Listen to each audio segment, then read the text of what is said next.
ابن العربی فرماتے ہیں، جو لوگ اللہ پر بھروسہ رکھتے ہیں ان کے راستے آسان اور محفوظ ہو جاتے ہیں۔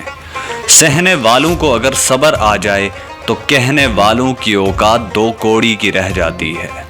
ابن العربی فرماتے ہیں، سب تعریف اللہ کے لیے جس نے انسان کو اس کی اول تخلیق میں اس کے وجود علمی سے اس کے وجود عینی میں ایک موتی کی طرح نکالا، پھر اس موتی کو جلال کی آنکھ سے دیکھا۔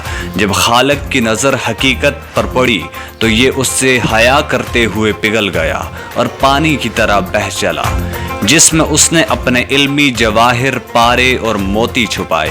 پھر اس نے اس میں سے ایک نالی مخلوط العناصر جڑ تک بھیجی اور اس کی کجی کو دور کیا۔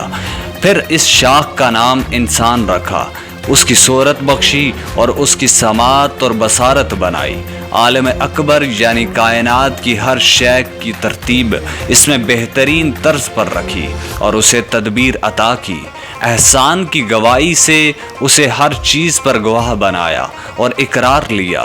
اس کی عقل کے آسمان کو ادھیڑنے اور پھاڑنے کے بعد بخیا کیا، اپنے وجود کو اس کے وجود میں ظاہر اور آشکار کیا، لیکن اسے اس وجود کے مخفی راز سے مطلع نہ کیا اور اس پر پردہ ڈالے رکھا۔